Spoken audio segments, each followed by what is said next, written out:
तो कह रहे student 2024 is about to finish now, ठीक है। मुश्किल से 20 या 10 दिन बचे हुए हैं। अब इस 20 या 10 दिन में या 20 दिन में आपको कैसे आपको अपने टाइम को ऑप्टिमाइज करना है, चाहे वो बोर्ड के स्टूडेंट्स हो चाहे कॉम्पिटिशन के स्टूडेंट्स हो, उन सब के बारे में हम डिस्कस करने वाले हैं, ठीक है। तो चाहे बोर्ड के स्टूडेंट हो चाहे कॉम्पिटिशन के स्टूडेंट्स हो, ये समय काफी पीक पे रहता है और बहुत से बच्चे यहाँ पे स्ट्रेस में भी रहते हैं और कंफ्यूजन में रहते हैं कि आखिर उनको कितना सिलेबस करना चाहिए कि वो बढ़िया से बढ़िया स्कोर ला पाए कम से कम समय में, ठीक है। तो 3 तरीके यहाँ पे स्टूडेंट्स को देखने को मिलेगा कि उनके लिए क्या क्या स्ट्रेटेजी उनको फॉलो करनी है, क्या टिप्स उनको फॉलो करनी है, जिससे कि वो अपना स्कोर को बहुत एक अच्छे लेवल पे ले जा पाए। क्योंकि अगर कम समय में भी आप स्मार्ट वर्क कर लेते हो तो आप बहुत बढ़िया स्कोर ला सकते हैं। अगर आपके पास समय ज्यादा है उसके बाद भी आप स्मार्ट वर्क नहीं कर पा रहे हैं और उस लेवल पे आप अपने आप को मैनेज नहीं कर पा रहे हैं, टाइम को मैनेज नहीं कर पा रहे हैं, तो आपका स्कोर डाउन हो सकता है, ठीक है। तो यहाँ पर मैं 3 कैटेगरी के स्टूडेंट्स को डिस्कस करूंगा, उनके लिए आप स्टडीज कि किस स्टडीज को फॉलो करके बेस्ट स्कोर कर पाए, तो ये सारी चीज बताने वाला हूँ। तो 3 कैटेगरी से पहली कैटेगरी उन स्टूडेंट्स की है जिन स्टूडेंट्स ने आपका सिलेबस तो पूरा कर लिया है लेकिन उसके बावजूद भी उनसे रिजॉल्व नहीं हो रहे हैं, ठीक है।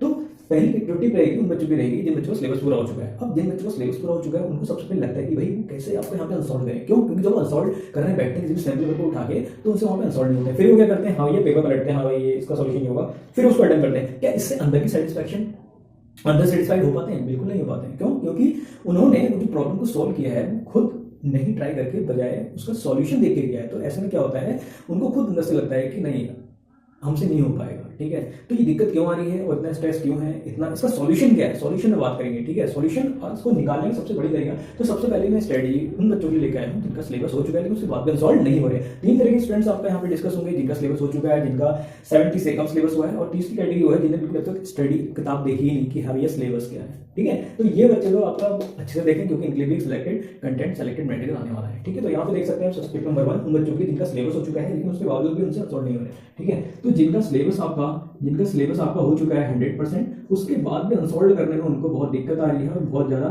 स्ट्रेस में है, ठीक है।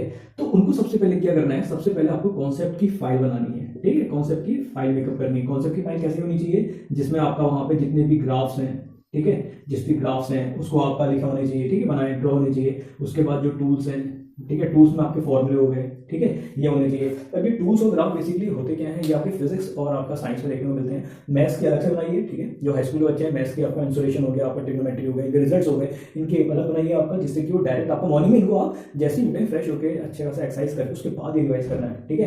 तो इससे क्या होगा, आप लोगों का क्या होगा, जो स्ट्रेस का लेवल रिड्यूस होगा। क्यों? क्योंकि रिजल्ट्स आपके माइंड में होंगे, ग्राफ्स आपके माइंड में होंगे, टूल्स आपके माइंड में होंगे। तो इससे क्या होगा, किसी भी सॉल्व करने में बहुत ही आसानी रहती है। और दूसरा, हम इजीली कोरिलेट कर पाते हैं कि हाँ भाई ये प्रॉब्लम यहाँ से है। माइंड ऑटोमेटिकली टैग कर लेता है जब आपके रिजल्ट्स और ग्राफ्स आपके माइंड में रहते हैं, ठीक है।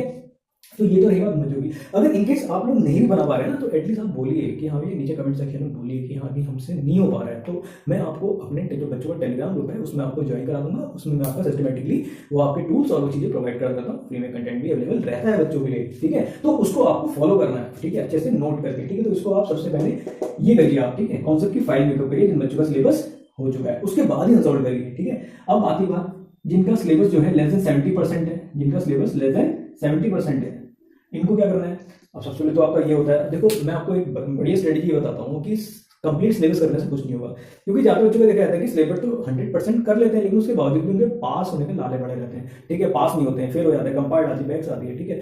तो ऐसा भी सिलेबस क्या करना है जिसके बावजूद आप क्या करते हैं, अच्छे से आपका पास होना मुश्किल हो जा रहा है, ठीक है।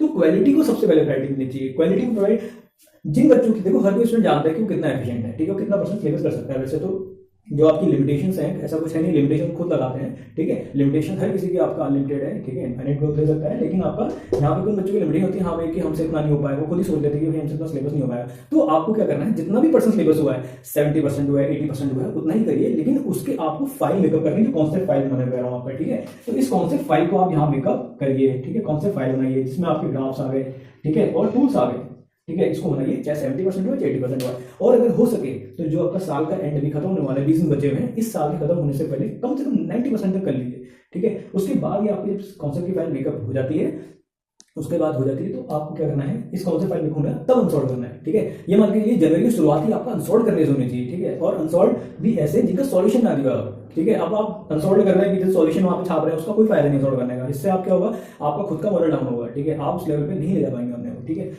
तो इसलिए मैं कह रहा हूँ आपको आपका ग्राफ बनाना है, टूल्स के आपका अच्छे से फाइल मेकअप करनी है, देन आपको अनसॉल्व करना है, ठीक है। जब आपके सारे कॉन्सेप्ट टूल्स माइंड में होते हैं तब हम कंप्लीट पेपर को अच्छे से एनालाइज कर सकते हैं, ठीक है। थ्योरी सेक्शन क्या है, थ्योरी सेक्शन तो हो जाता है ना, थ्योरी सेक्शन अभी इतना आता भी नहीं है, एनालिटिकल पेपर हो चुका है पिछली बार। अब जब साइंस के स्टूडेंट आपका फिजिक्स और मैथ्स का उठा लेंगे, आप देख लीजिए कि पेपर का लेवल बहुत अच्छा हो चुका है, ठीक है। और पिछली बार तो बहुत बच्चे आपका बोर्ड में, आप देखिए कितने बच्चे आपका पास हो गए थे, कितने बच्चे बहुत बच्चे आपका फेल हो गए थे बोर्ड में आपका, ठीक है।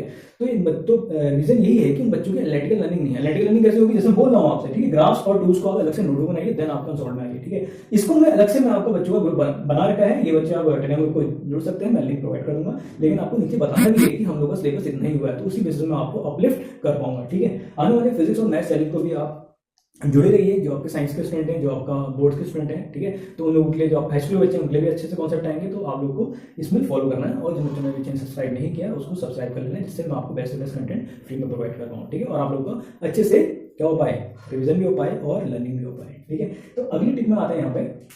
हाँ, तो यहाँ पे कॉन्सेप्ट जो फाइल मेकअप हो जाती है उसके बाद ही आपको सॉल्व करना है। अब ये बच्चे बड़े खतरनाक है, ठीक है। ये ने आपका साल भर आपका घूमने फिरने में, अयासी में काटा आपका, ठीक है, बहुत मौज मस्ती में। अब अभी भी अगर स्ट्रेस में नहीं आया, अभी भी अगर आप मतलब क्या कहते हैं अपने बारे में नहीं सोचा, तो सोचना शुरू कर दो, ठीक है। वरना फिर आपको कोई और सोचेगा, घर वालों की लाते तो अलग पड़ेंगी और आपका पड़ोसियों की ताने सुनने पड़ेंगे, ठीक है। तो आपका इन स्टूडेंट्स के जिनने बिल्कुल सिलेबस देखा ही नहीं है, तो ठीक है, सिलेबस मत देखो, लेकिन एटलीस्ट जो आपका मैं बता रहा हूँ, जो मैं टूल्स यहाँ पे आपको देने वाला हूँ, जो मैं आपको कॉन्सेप्ट यहाँ बताने वाला हूँ, उसको जरूर फॉलो करिए। सेलेक्टेड प्रॉब्लम्स यहाँ पे शेयर करूंगा, उन्हीं प्रॉब्लम्स को आपको करनी है। अगर आप उसको कर लेते हैं तो आपके लिए बहुत बेनिफिट होगा और आप एक अच्छा स्कोर ले पाएंगे। और ये आपको बिल्कुल फ्री मिलने वाला है, जितने मैं आपको यहाँ पे न्यूमेरिकल कराऊंगा। मुश्किल से कितने डेज में आपका 60 डेज बचे हुए आपका, ठीक है। फरवरी से तो एग्जाम ही है, तो फरवरी से आप पहले जितने भी प्रॉब्लम्स हो जाएंगी, जितने 40 45, इन्हीं प्रॉब्लम्स को देखिए और उन्हीं प्रॉब्लम्स को आप अच्छे से करिए, उन्हीं कॉन्सेप्ट को फॉलो करिए और वही आने वाले हैं, उन्हीं को देखना है और उससे आगे बियॉन्ड कुछ नहीं आने वाला है। इसलिए जुड़े रहिए विकास करके 2.0 से। अगर आपके अपने डाउट्स हैं तो हाँ, इस नंबर पे कांटेक्ट कर सकते हैं 8126830659 पे। तो यहाँ पे आप मेरे से पर्सनली, आपका व्हाट्सएप ग्रुप भी है, उसमें भी आप जुड़ सकते हैं, कोई भी डाउट है पूछ सकते हैं। काउंसलिंग चाहिए, काउंसलिंग मिल सकती है आपको, इस नंबर पर कॉन्टैक्ट करिए।